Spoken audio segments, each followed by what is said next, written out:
Right, good day all. So moving along to Surah 16, Surah 16, which is um, Surah An-Nahl, right? Um, this means to just be, right? Just be, right, until your death, right? Some people feel like they're purposeless. You have no purpose for existence in this life, right? Just be until your death, right? Or you could do what I'm doing. Read the Quran. Face your own death. Right? Allow the book to judge you. Open the Quran, read it. Allow the book to judge you. And some people will make it through and some people will make it through. Right? I'll be honest with you. Right? If you can read the book, if you have the capacity to read the book, share it. Allow the book to judge you. I am not your judge. No human is your judge. Right? The book, as I was thinking today, right? I had a thought today. You see how people is use this Jesus Christ thing, or somebody, I'm attain God through Jesus Christ, right? Well, you don't need anything to connect with God, right? You don't need anybody, I should say, to connect with God. The intermediary, right, or the mediator, right, between you and God, the link between you and God is in fact the Quran, right? The link between you and God, right, you and Allah, is the Quran, right? You don't need any person to go through, right? Attain the Father through, which is a false concept in the first place, of God just being a father, right? Attaining God through the Son of God, Jesus Christ, is a false concept, right? And the mediator or the intermediary between you and Allah, you and God, is in fact the Quran, right? That is the mediator, right? That is the intermediary between you and Allah, you and God, right? So, be, right? Be.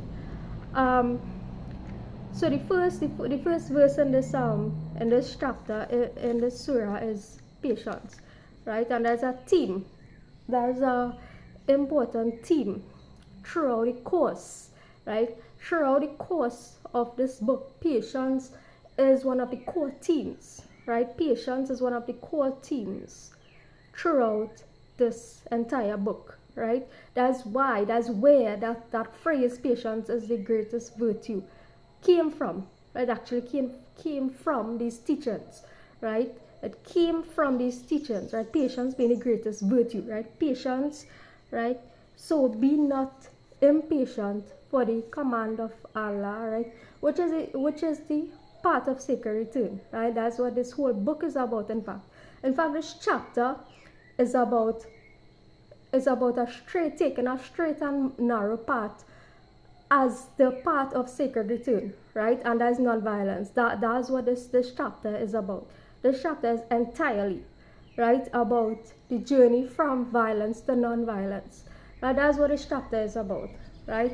And as the path is the straight and narrow path, right? Straight and narrow path to returning back to God, right? Returning back to source, right? The path of sacred return, right? So, exalted is Allah and high above that which you associate with Him, right?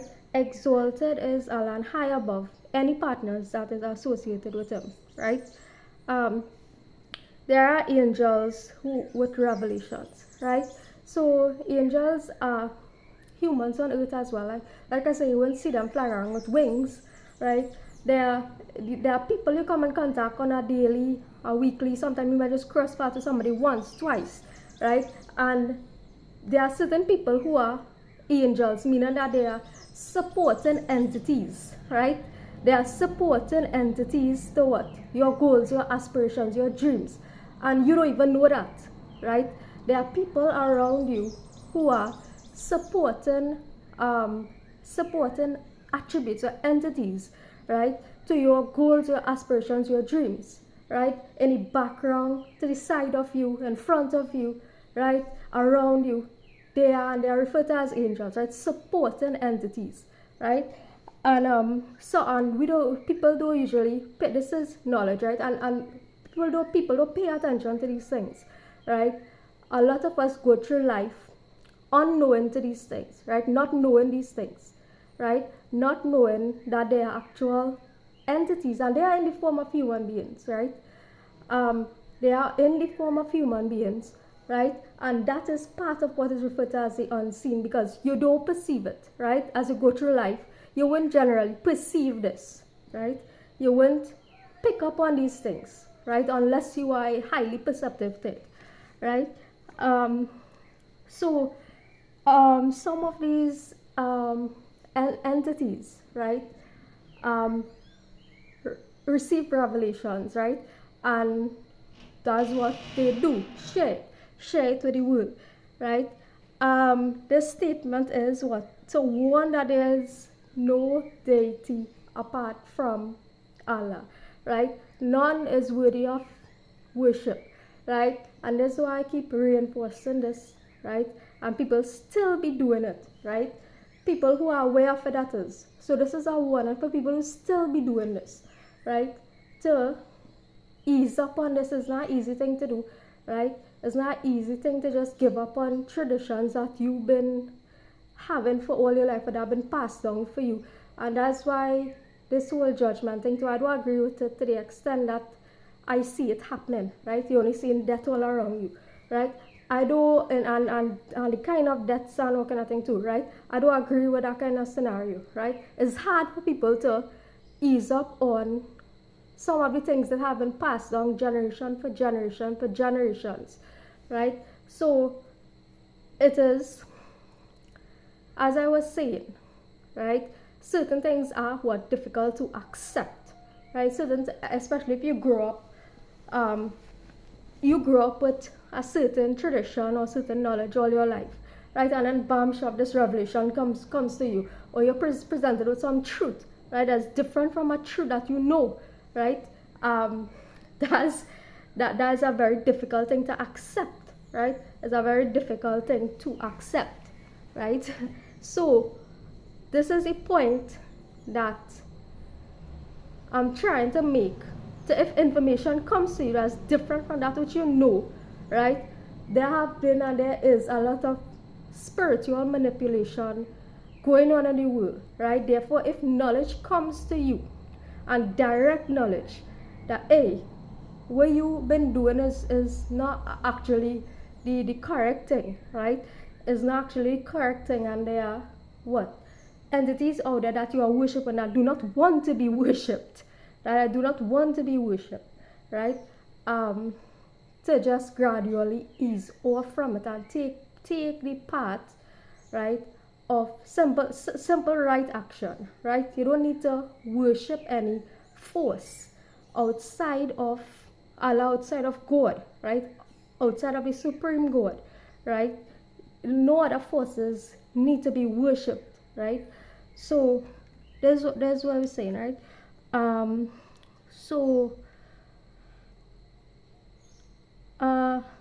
Allah, God, created mankind from a sperm drop, and at once he is a clear adversary, right? Meaning that you were once not in this human body, right? The goal is to go back, get back out here, right? We were not part of this body, right? We were not this body, right? We didn't look like how we look now. Our bodies are going to change, right? We did not always look like the way that we look now, right? We were once a sperm drop, right? And then we grew up to be what? Independent. We grew up to have our independence, and we grew up to be subject to all kinds of worldly influences, right? We grew up to be independent, or thinking that, oh, everything that I acquire is due to me, right? Right? Which I was talking out to myself the other day, but that's in fact a form of arrogance, right? Saying that, hey, I wrote a book, I published a book, I published 2 writings, I published 3 writings, and hey, I did this on my own, right? Nothing happens outside of a higher influence, which is in fact Allah and Allah alone, right? Nothing happens outside, right? So many people might want to take credit. Oh, I'm responsible for her piece of right. I'm responsible for this. I'm responsible for that, right? Nothing exists that you do exists outside of the what Allah wills, right? So when people want to say, oh, I take the credit for your work and this and that, right? To Allah alone belongs that credit, right? Anyhow, back to this thing, right? So we become, we from a sperm drop, we are born, we grow up, mature, right? We become independent, right? We become subject to worldly experiences, worldly knowledge, right? Worldly experiences, worldly knowledge, right? And we think that's all that is, right? And that's how we create enemies, right? We create enemies by what, right? We join politics, right? We join politics, and not that something is inherently wrong with politics, but the what politics have become, right? That adversary, that enmity that prevents you from working with people, right? From working with the opposing side, right? So from a sperm drop, you grow up subject to influences, race, gender, ethnicity, right? All these different color differences, all these different things, right? And what? You start fighting based on these things, right? You start building adversaries based around these concepts, right? And that is what we are trying to avoid going forward, right? You start building adversaries around these concepts, right? Because doing that is what actually prevents you from working for people, right? Because your focus is on beating your opponent, right? Your focus becomes on beating your opponent rather than doing the work, right? So that's what the aim has been to prevent, right, going forward in time. So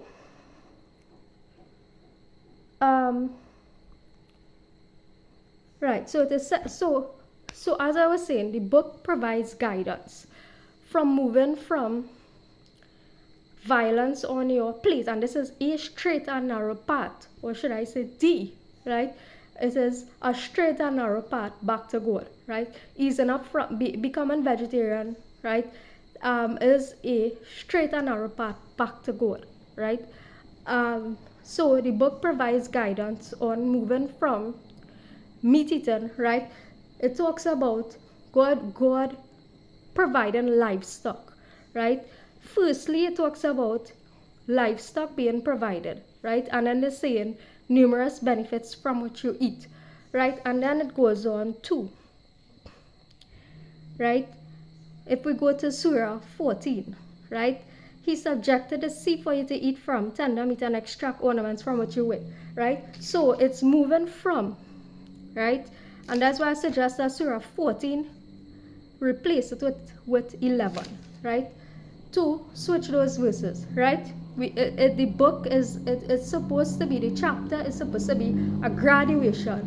You are graduating from violence on your plate to a form of non-violence on your plate, right? So grazing livestock with numerous benefits from what you eat, right? Followed by he subjected the sea for you to eat from a tender meat and extract ornaments from it to wear, right?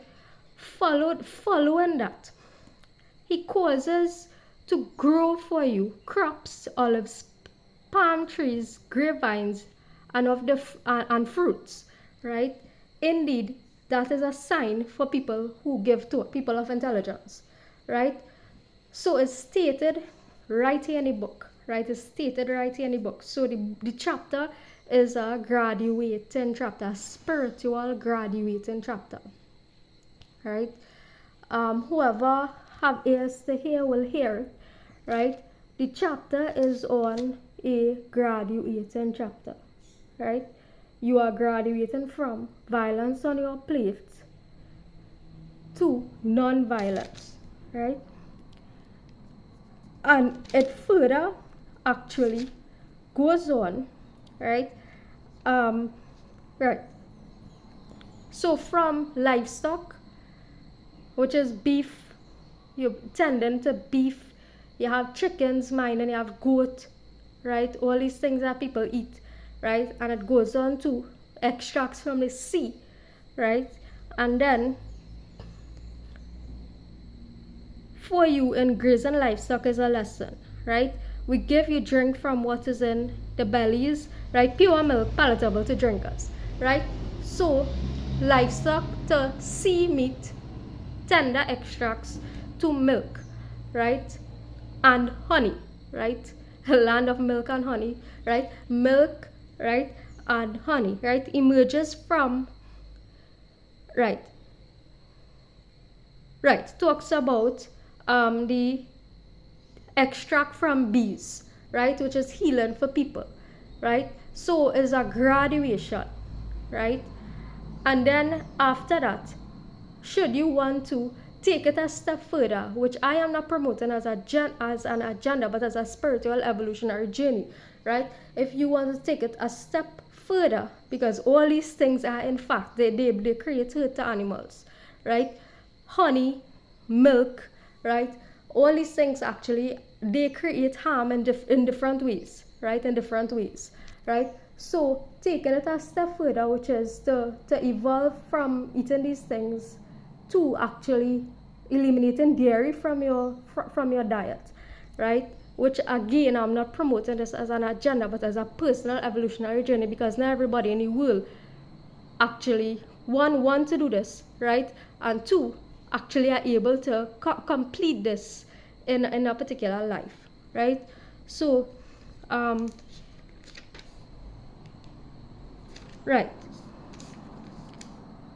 and that's why that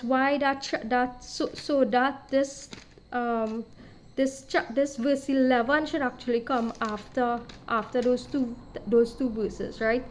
He causes to grow for you crops, olive, palm trees, grapevine, and all of the fruits, right? And there's a sign for people who give thought, right?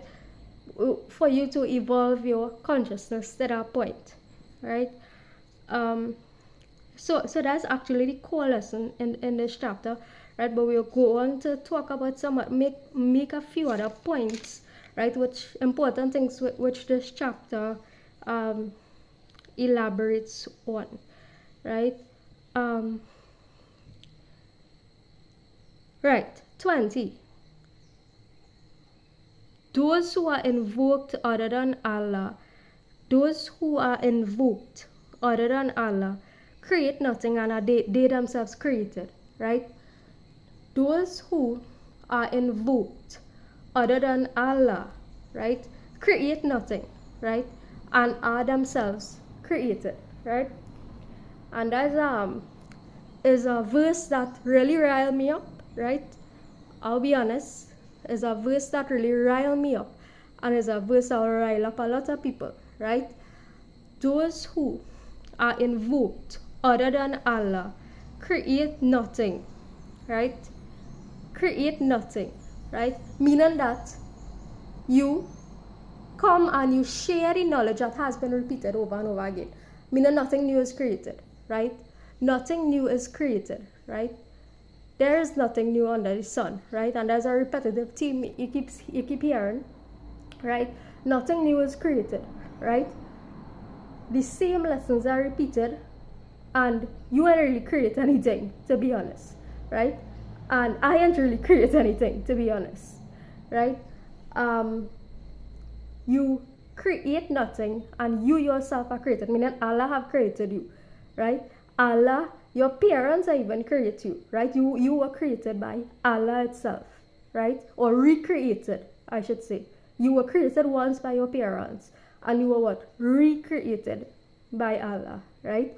So those who are invoked other than Allah create nothing, and they themselves are created, right? So this verse might hurt a lot of people. I'm sorry for that, and I'm sorry to myself for that, right? And I feel sorry for myself for that, and I feel sorry for others for that. But that's beyond the point. To be bigger than that, right? So moving along, right?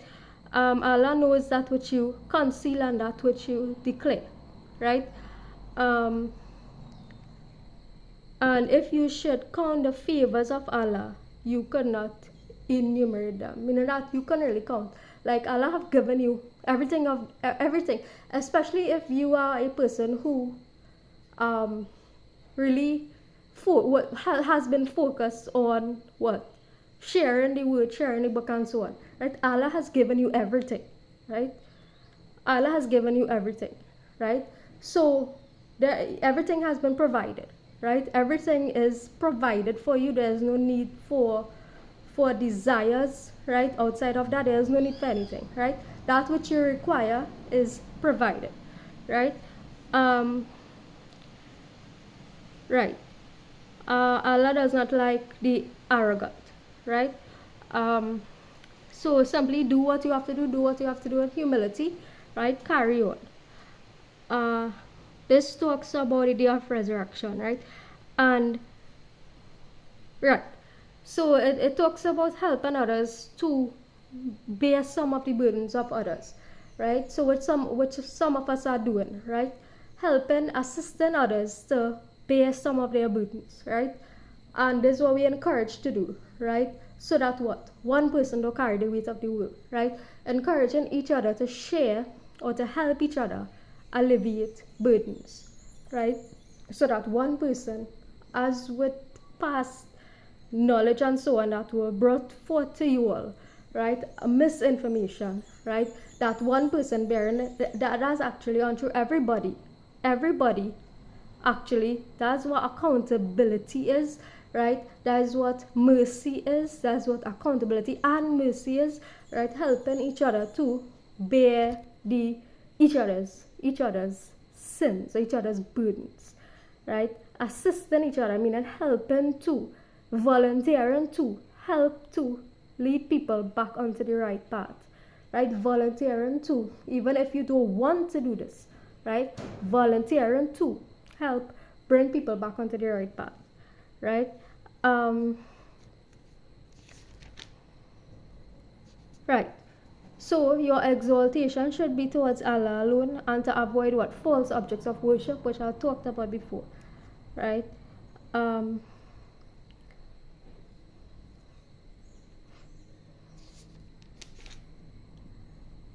Right.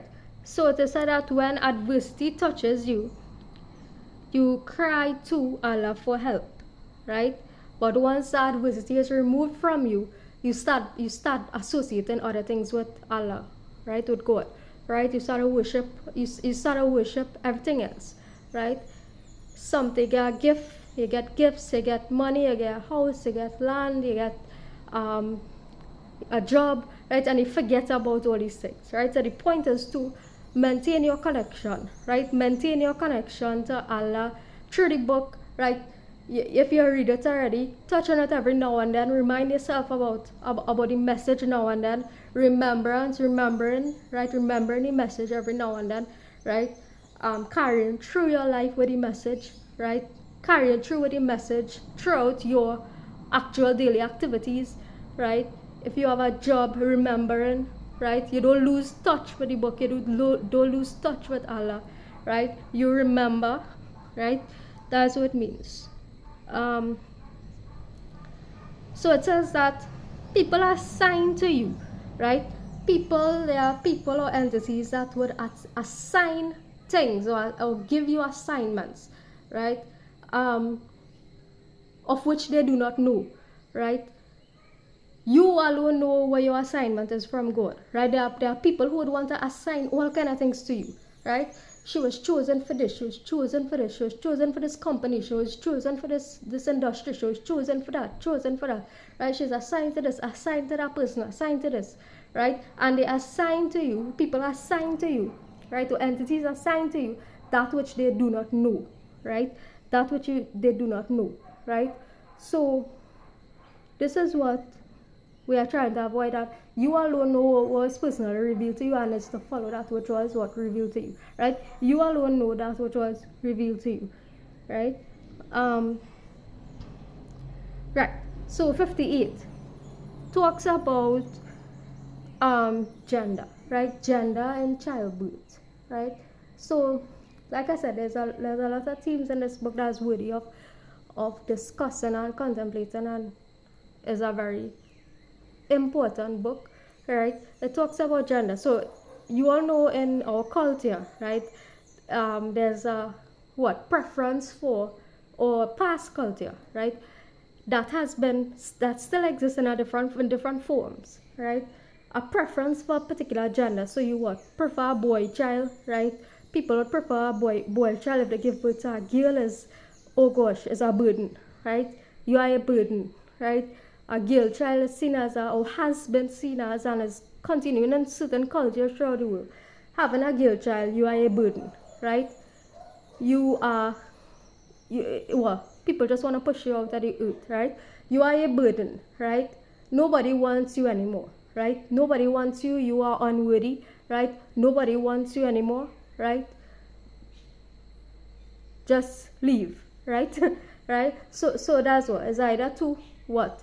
First of all, they don't want you when you're born, then they hurry to what, marry you off, so you leave, right? Marry off at an early age, you leave, right? Whatever it is, right? So this is a culture that we're trying to prevent, this saddening or this grief, right? That if you give birth to a girl child rather than a boy child, that you you feel what, suppressed, you feel grieved, right?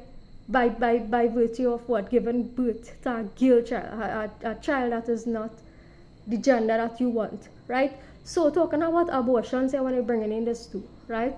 If you find out that your child is of a particular gender, right, that you don't like, because I saw a video the other day, right, and that girl should have her heart squeezed a little bit, right? I saw a video the other day, right, where the girl was saying, oh, she believed that if a parent found out that their child is a particular gender, and they don't want that gender, right, that is okay for the child to be what, aborted, right? And that's in fact that thought process is a very unhealthy thought process, right? That thought process is a very, very unhealthy thought process, right? You are not allowed to abort your child on the basis that I don't want this gender child, right? You are not allowed to abort a child on the basis that, hey, my child is a girl or boy and I wanted a girl or boy, right? You are not allowed to abort a child based on, I don't want this gender of a child, right? That thought process is an extremely, extremely unhealthy thought process, and that's a thought process that is derived from some agenda, right? It's a thought process that has been derived from a particular agenda, and is not your, talking to the skill now, all right? And is not your thought, right? Is a thought process that has been derived from a particular agenda in the world, and it is not your original thought, right? So moving on.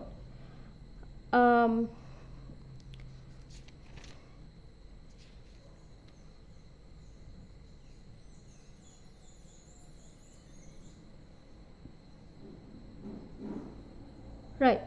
So to Allah belongs the unseen aspects of the heavens and earth, right?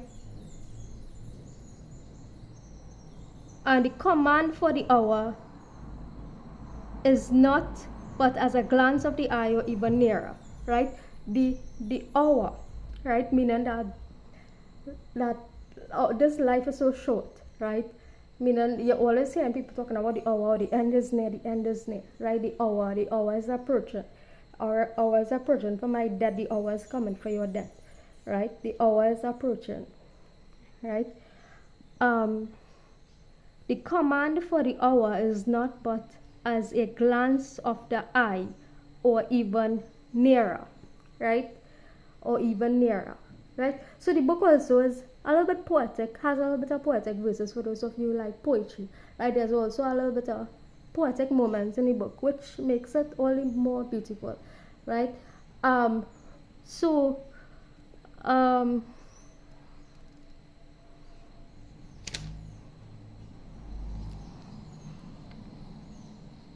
the book has been what, sent down as a clarification for all things, right? A clarification for all things, and as a guidance and mercy and good guidance for Muslims, guidance, mercy, and warnings for those who are not, right?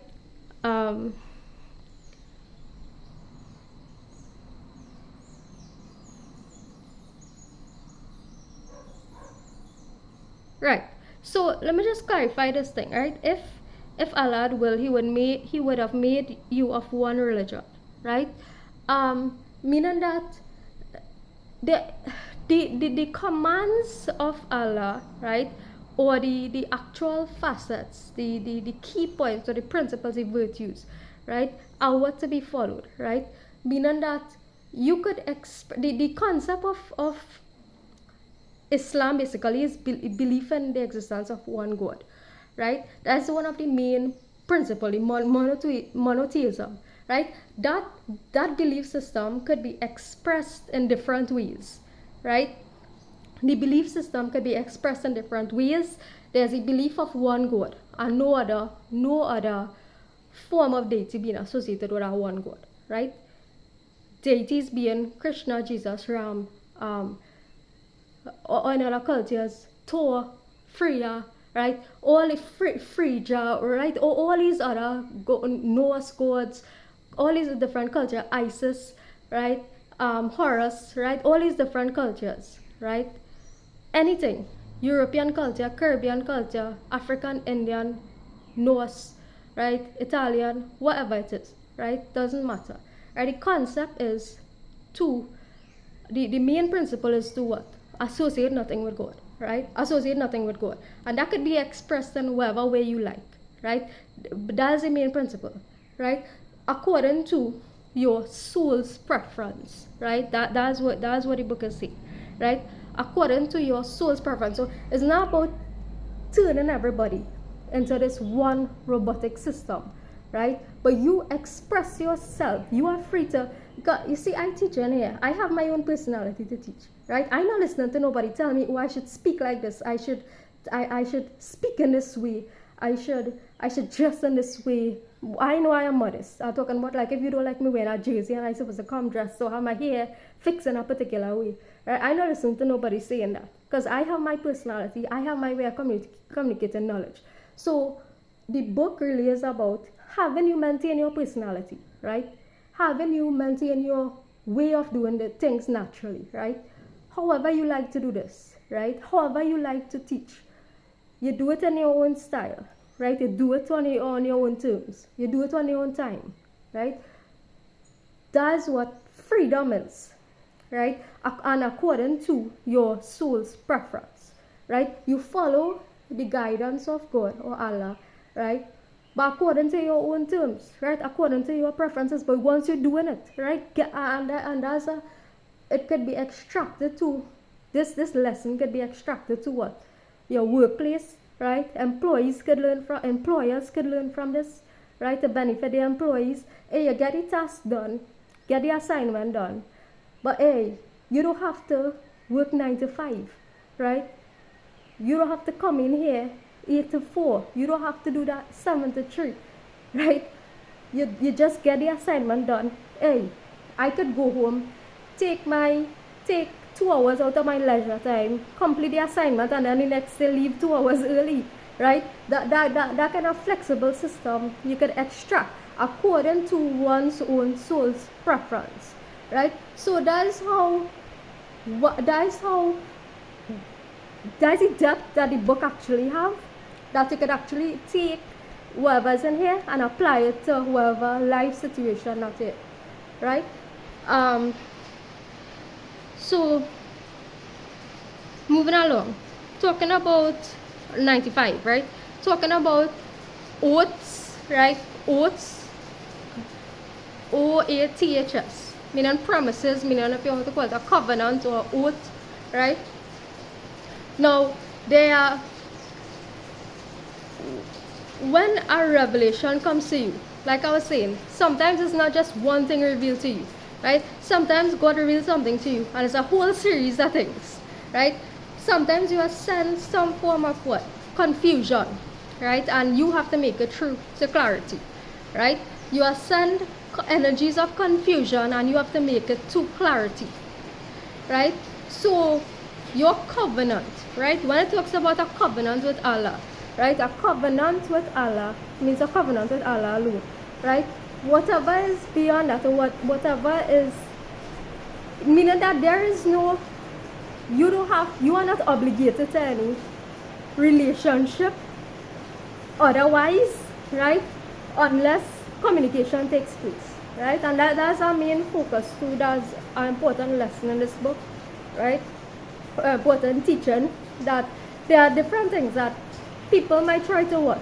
Set you up with somebody, set you up with different people, right? Spiritual arrangements with certain people, right?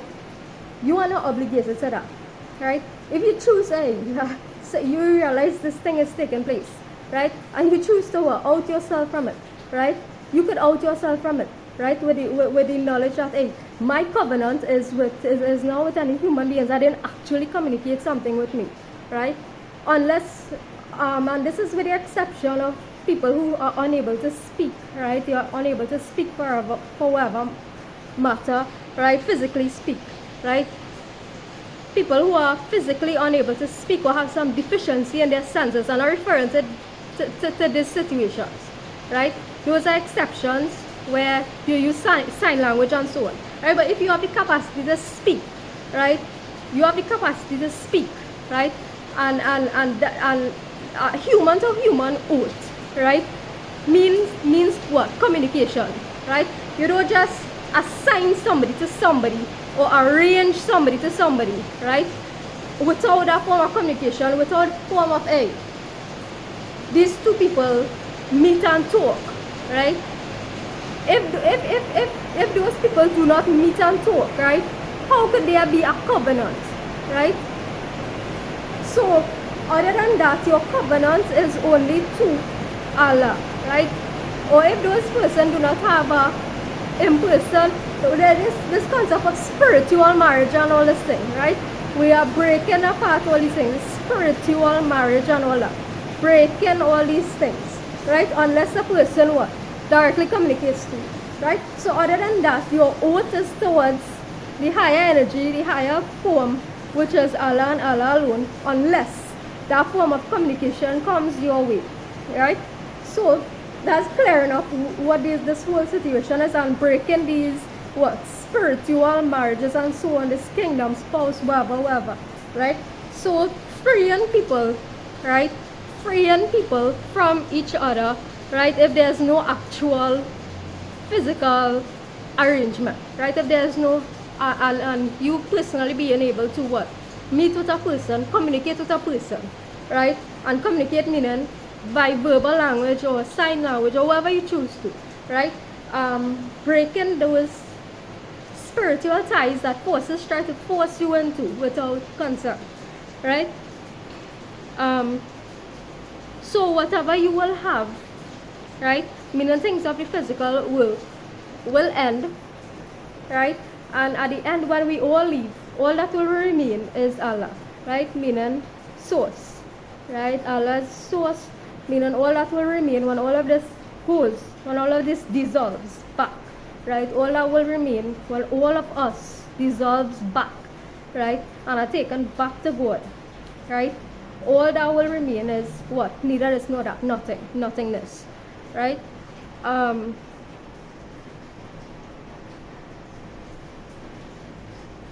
Right. And there is what? No human authority over people who have believed and relied on God, right? So those who have believed, they truly do not have any human authority over you, right? Because you are answerable to who? God, and God alone, right?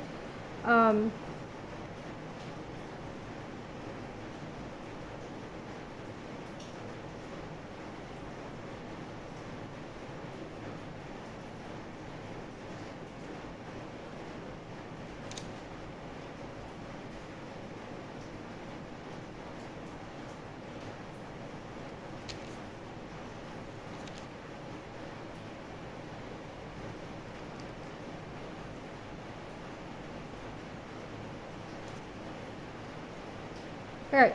So wrapping up what I started off.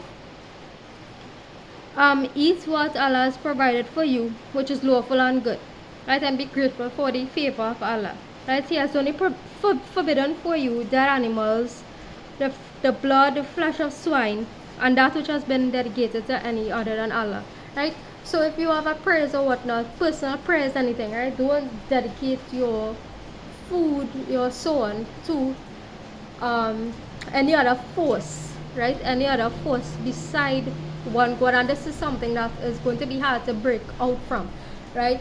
To not to dedicate your food, right, to any other force other than the highest force that exists, right?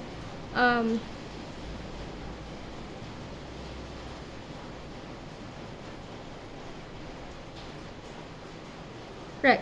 So, continuing from this chapter, he has only forbidden for you that animals, blood, the flesh of swine, and that which has been dedicated to other than Allah, but whoever is forced by necessity. Right? So, meaning that you're in a position where, say, you're trapped in a situation, oh, there is nothing else to eat.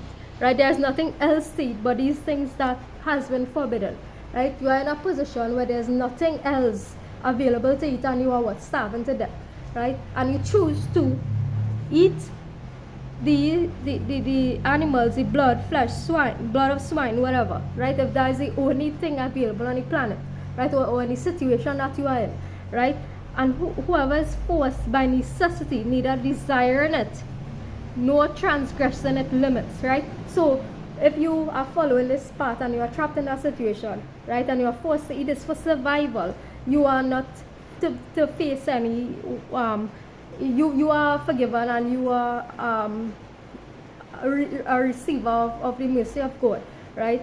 Once you do not desire to eat it out of what? I have to survive the situation, right?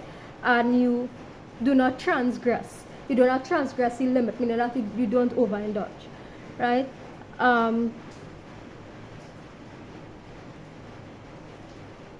Right, so we're talking about do not refrain from saying that which your tongues asserts of untruth.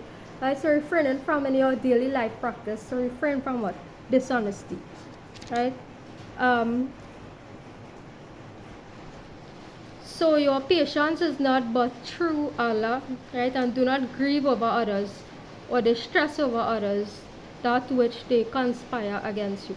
Right? So if there are conspiracies regarding you going wrong, or conspiracies are regarding anybody else going wrong that you may not like that situation, right? Do not grieve or distress over any lies that's being told about you, over anything like this that's taken place, right?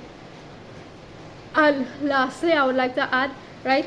I think there was one thing that I left out that was supposed to be meaningful, right? Can't remember what verse it was, but it says to do not exchange what Allah has given you for a small price, right? So if you were given knowledge, right? If you were given knowledge or so on, right? Or you were given the ability to speak the knowledge, right? And you pass through certain things in order to be able to teach the knowledge, right? Which is what I'm doing here, right? Do not give up that for a small price, meaning fame and so on, right? Fame, right?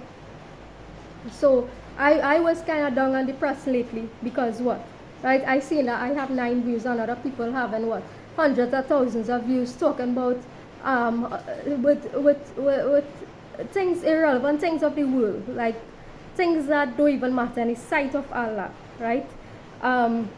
But this is to say, if you have been given a gift and you have been given the ability, right, and you've passed through certain things, right, to be able to share this knowledge, right, that you should not exchange that for a small price like what, fame or money or anything of the sort, right? You just carry through and complete that which is required to be completed. Right, have a good evening, everybody.